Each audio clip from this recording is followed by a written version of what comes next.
So you're very welcome back to Unstable TV. Thanks for joining us today. If this is your first time on the channel, do not forget to like, subscribe, comment, share, hit the bell, and if you're back with us again, thanks. So a very big shout out to you guys for sending in this suggestion.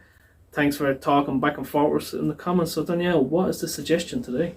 So today we've tried to do a couple of videos about this before, and now we're going to check out how it all began. This is who is T-Series. We know a lot of you guys love T-Series, and we know a lot of you guys have suggested us a lot of T-Series stuff, but unfortunately sometimes with complications with some type of content, just regions and stuff, we can't get it up. We've explained on live streams here. If you want to check out our live streams, we explain it there as well.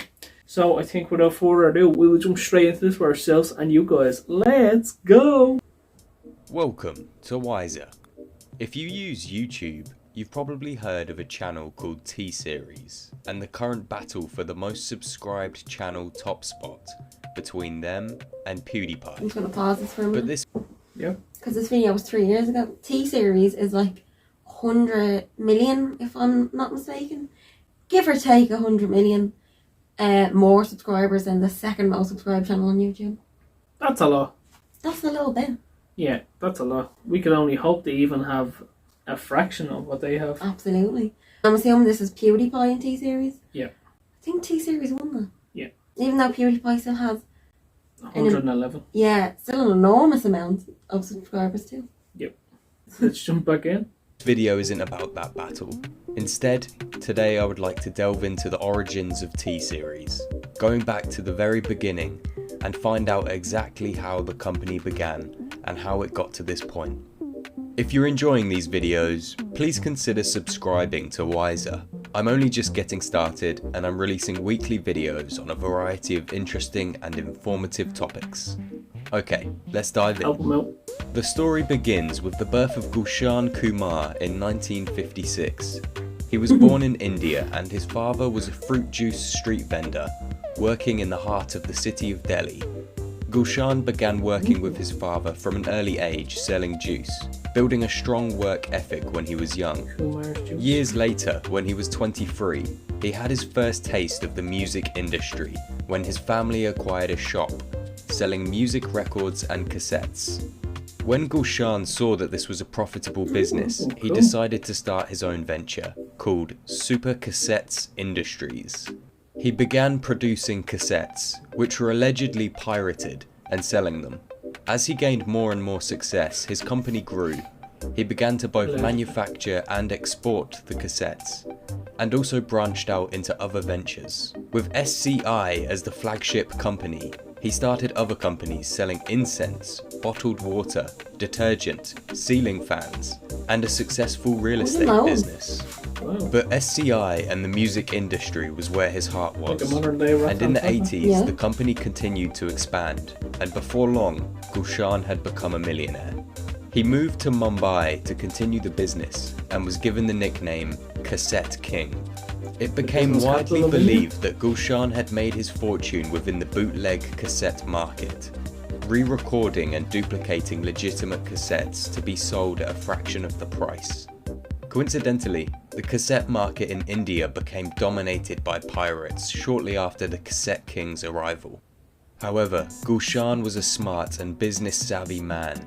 If he was truly more of a pirate king than the Cassette King, no one could prove it, and when probed about it, he would always deny it, saying he knew nothing of piracy, and so his empire continued without a hitch. The domination of the market by pirates caused legitimate cassette prices to fall drastically, allowing the bootleg companies, and quite possibly Gulshan, to move into legitimate music and original cassette production.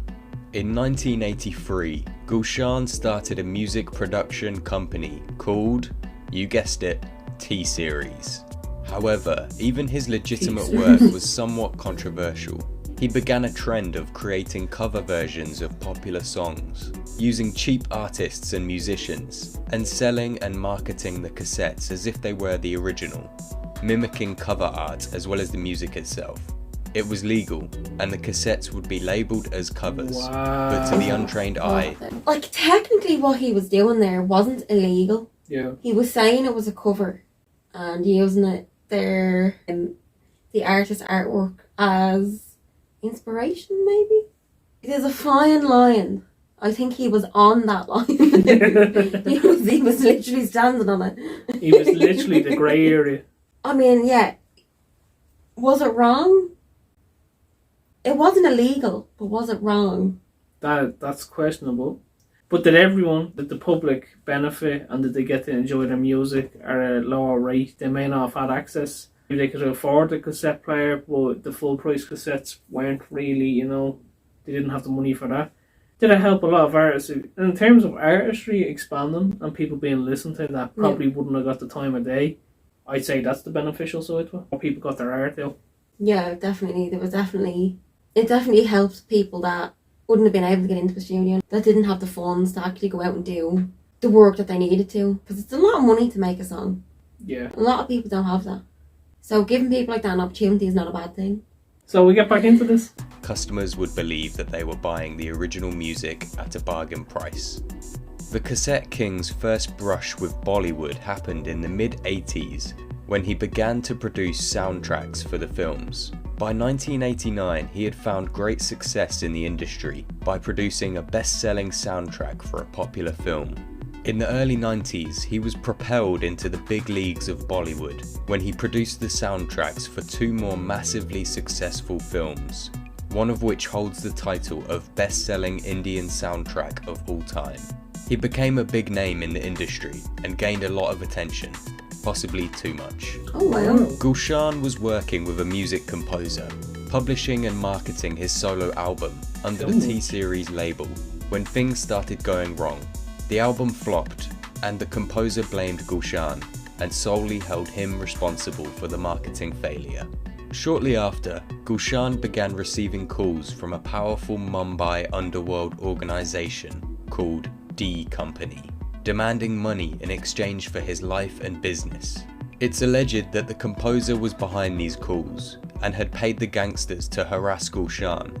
In August of 1997, the founder of T-Series, the Cassette King, Gulshan Kumar, was killed. He had been shot 16 times outside a temple which he attended daily.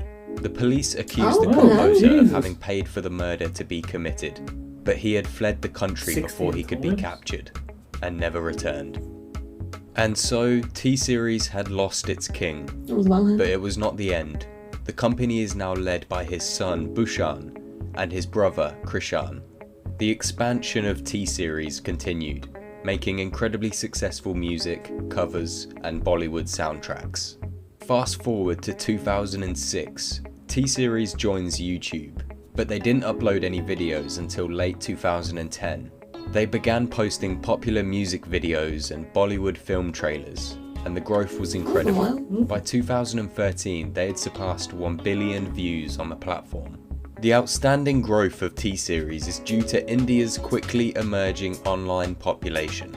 There are now over 500 million internet users and growing fast in India, currently just over a third of the country's overall population. And the T-Series YouTube channel is the place to go for popular Indian music videos and film trailers.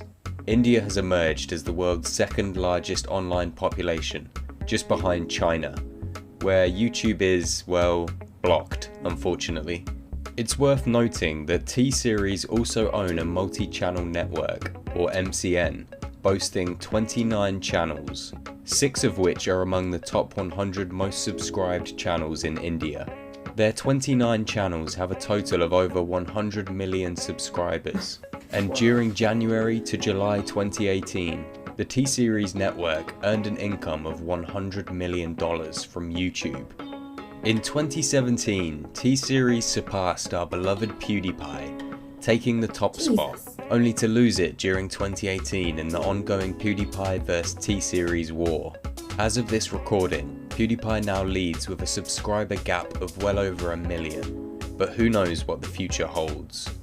It's interesting to see PewDiePie and the fans holding off against the mega brand T-Series, but with the majority 2/3 of India's offline population rapidly coming online, this could be just the beginning of T-Series' growth. Good luck, PewDiePie, and rest in peace, Cassette King. Thank you so much for watching.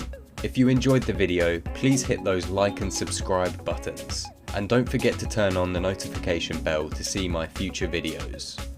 So of course, a very big shout out to the original content creator. Do make sure you check them out, give them a like, subscribe and share and all that good YouTube stuff. A big rest in peace to the Cassette King, and shout out to you guys for suggesting this to us. We didn't really know this about T-Series. Didn't realise the founder actually had brushes with the underworld as well, and just how far he'd come to where the T-Series business is now. An incredible feat. And let's just check real quick what T-Series and PewDiePie sit at today at the time of this recording. PewDiePie at that time, just 3 years ago, was winning the race. We know he's not now, but how big of a gap is it? So PewDiePie now sits currently at the time of this recording 111 million subscribers. Let's check our beloved T-Series. Maybe a lot more than them. T-Series sits at 229 million subscribers at the time of this recording. That's definitely over 100 million. Yep, that's a gap. What? I think T-Series has beat this. Saying that's a big number. Let us know in the comments below. Is Wise or Right? Is this the best place to go for everyone in India? T-Series, is that your most popular channel to check out? Or have you other favourite channels that you feel are the most popular coming out of India? Let us know in the comments down below which channel you prefer to watch. Is it T-Series, or is it one of their multi-channels, or do you have your own YouTuber that you like to watch to find out what's going on in India? Absolutely. So the father grew it so much to such a big massive point, and then when he passed away, the son stepped up and made it even bigger. That's crazy to see. To see the work ethic from his two sons afterwards and just building the company even bigger again. Sometimes you don't see that. No, sometimes it just finishes. It just levels off, yeah. See them grow it even bigger again is an amazing feat. No, 100%, absolutely. Especially to grow it where it is now, and it's much linked into Bollywood, which is one of the biggest movie studios as well now, is just crazy. Sure, Bollywood is known worldwide. Even if no one watches it, you have heard of it. Well, we get Bollywood movies in cinemas over here now as well. Finally. Yeah, we used to not get them, and we do a lot. It's amazing to see that. So that's been our 2 cents, and we'll chop ourselves out of this.